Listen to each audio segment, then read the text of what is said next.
amigo Braulio. Caião. 17 dias de coma, mulher, hein? 17 dias. Viu Jesus. É. Caião, eu fiz uma pergunta para você no intervalo, aquela hora, offline aqui, e é mais ou menos a mesma pergunta do irmãozinho aqui, tá bom? Tá. Ele fala assim: Caião, isso é para todos ou só para os puros de coração? Me ajude a entender, por favor. Jesus disse que são os puros de coração que verão a Deus, né? Sim. Em todos os sentidos. O critério de puro de coração é que é o Que é a chave do negócio. É, porque para uns ser puro de coração é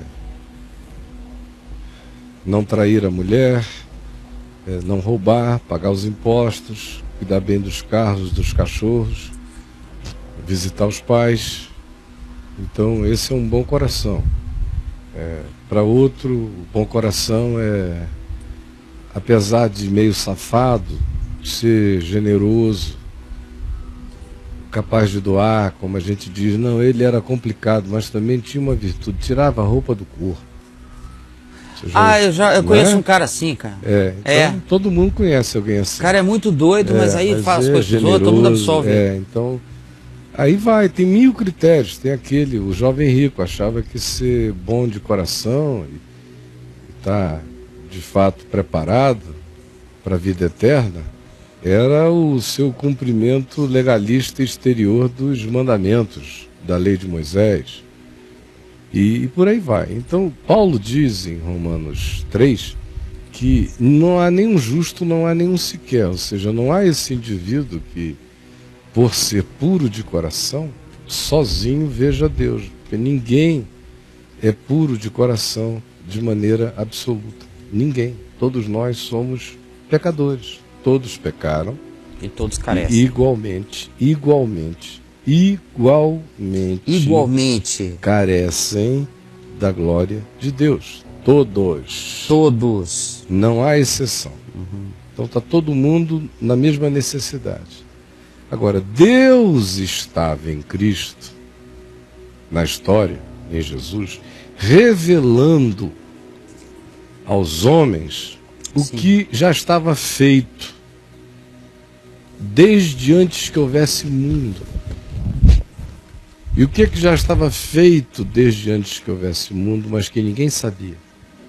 Nem os anjos, nem o diabo, nem o humano jamais soube. Sim. Até que fosse revelado como encarnação na história.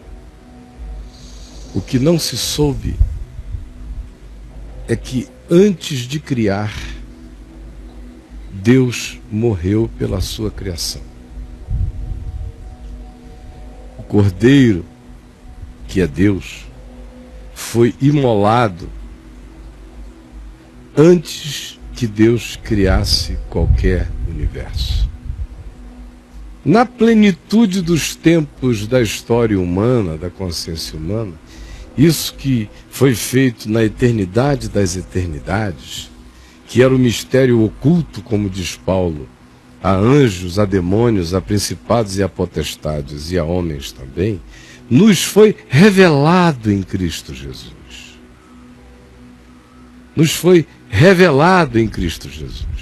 A saber, que na cruz de Jesus, Deus estava revelando ao mundo o que Deus já fizera por toda a criação, incluindo o homem, antes que houvesse mundo. Ou seja, Deus estava em Cristo, reconciliando consigo o mundo. Essa graça, que João diz que equivale à verdadeira luz, que vindo ao mundo ilumina todo homem, ou como também disse João na sua primeira epístola, que Jesus é o advogado de cada um de nós, e ele é a propiciação pelos nossos pecados, nós que temos consciência disso e usufruímos esse benefício pela fé e com consciência, mas não somente ele é a propiciação pelos nossos próprios, mas ainda modelos do mundo inteiro. E olha o que o apóstolo Paulo diz escrevendo a Tito, quando ele fala de Jesus, dizendo que Jesus, Deus nosso Salvador, Salvador de todos os homens, especialmente dos fiéis, especialmente dos que têm consciência, especialmente daqueles para quem a informação já foi usufruída como benefício existencial na vida e que andaram com essa consciência e nessa segurança liberta neste mundo. Então, voltando aqui ao nosso amigo, mesmo o indivíduo, não, antes de dizer mesmo o indivíduo, eu que conheço a informação, isso, sou justificado pela fé quando eu, em ouvindo, entendi, discerni, compreendi com o meu espírito o significado do Evangelho e fui iluminado pela graça e no meu coração surgiu uma fé que também disse, sabemos, eu creio, eu entendi. Nesse instante, instalou-se dentro de mim a justificação consciente. Ou seja, eu passei a poder dizer conscientemente, justificados, pois, porque eu sei que Cristo morreu e ressuscitou para minha justificação, como diz Hebreus, Romanos no final do capítulo 4, e inicia o capítulo 5 dizendo que, porque a gente sabe disso, de que está consumado, crendo nisso, justificados nós somos mediante a fé. E assim temos paz com Deus, por meio de nosso Senhor Jesus Cristo, a esta graça na qual estamos firmes.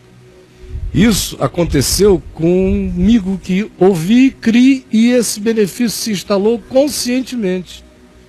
Então aquilo que Paulo disse, ele é o Salvador de todos os homens, mais especialmente dos fiéis, está se referindo a alguém que, tendo tido, por exemplo, a experiência de fé que eu tive, com a informação do Evangelho e com a fé que essa informação, energizada pelo poder do Espírito Santo, produziu em mim, criando a palavra e gerando no meu coração a semente que produziu a regeneração do meu ser e continua todo dia trabalhando e produzindo, eu fico entre aqueles que Paulo disse, ele é o Salvador de todos os homens, mas especialmente de quem tem essa consciência.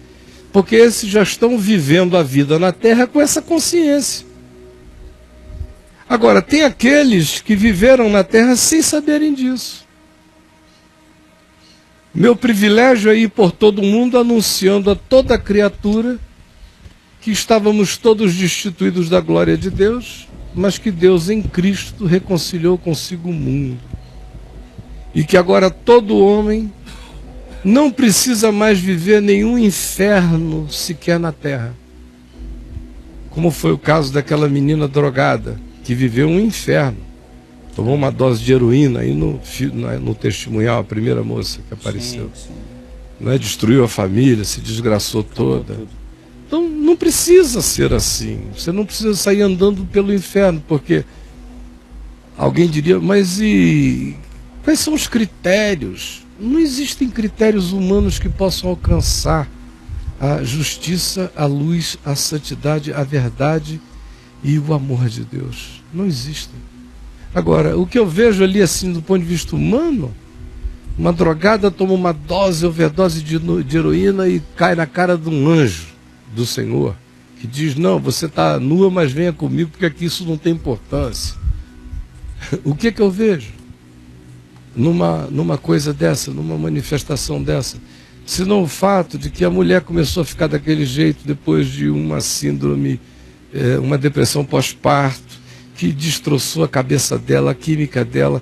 Tudo isso é levado em consideração, todas as coisas são ponderadas, não é uma reguinha humana que diz passou, não passou, senão não seria conforme a multiforme graça, justiça, verdade, bondade e amor de Deus, que leva em consideração todos os elementos que o indivíduo teve, não teve, soube, não soube, pôde, não pôde, cada um conforme o que cada um podia, cada um conforme a luz que recebeu, cada um conforme o entendimento que realmente teve.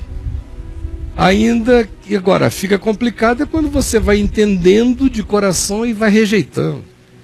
Quando você vai tendo todas as chances da luz e diz não, e fecha os olhos para ela e vai ficando cada vez mais deliberadamente antagônico. De modo que no fim, brother, o que interessa é só uma coisa: o céu existe, o inferno existe. O que as pessoas têm que parar de ficar é com a mania de querer entender quem foi para que lado dessa história. Cada um olhar apenas para o seu próprio coração. Todo mundo quer saber isso. E viver diante de Deus a realidade do amor de Deus na sua vida todos os dias. Porque nos foge a compreensão o que está nos segredos dos corações.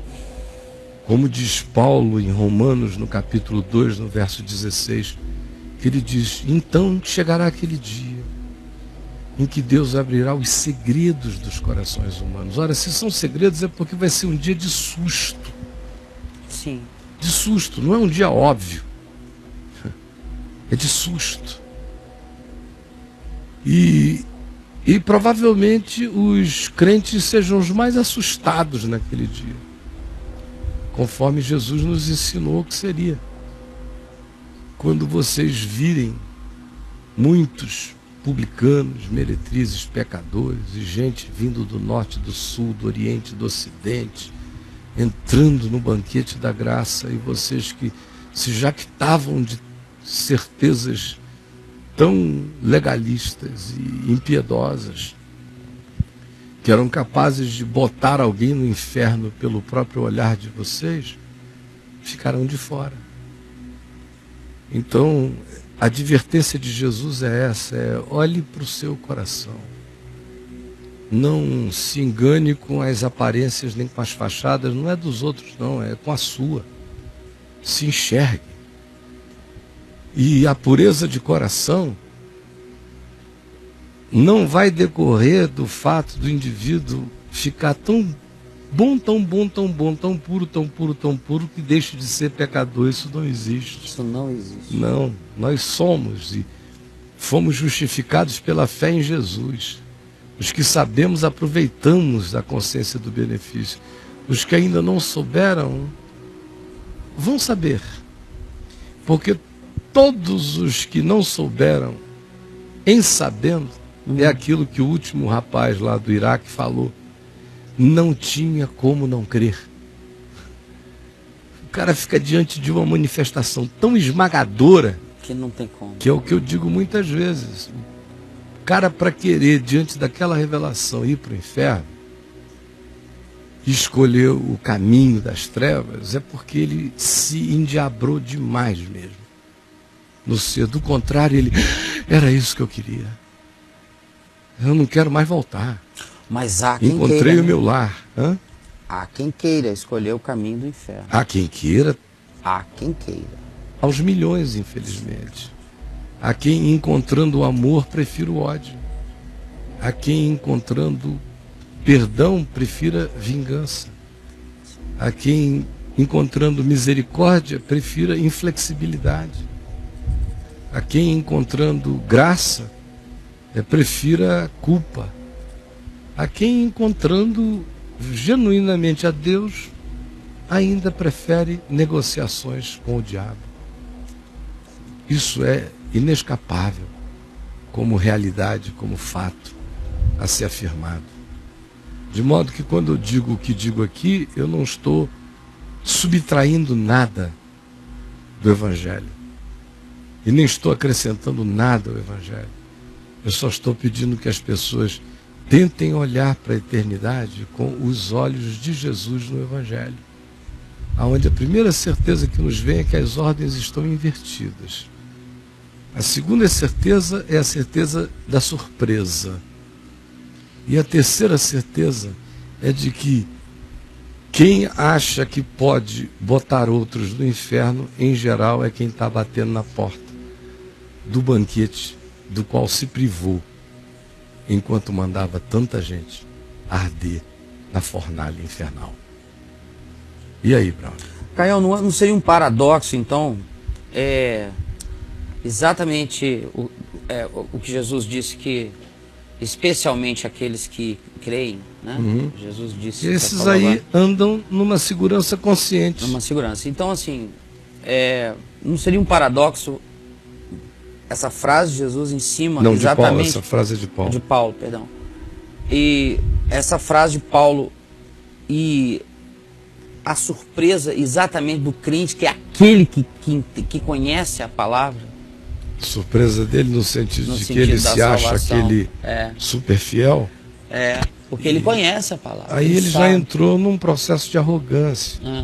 Porque os fiéis, segundo Paulo, são aqueles que, estando em pé, cuidam para que não caiam. São aqueles que não julgam os irmãos porque sabem que cada um tem um Senhor no céu.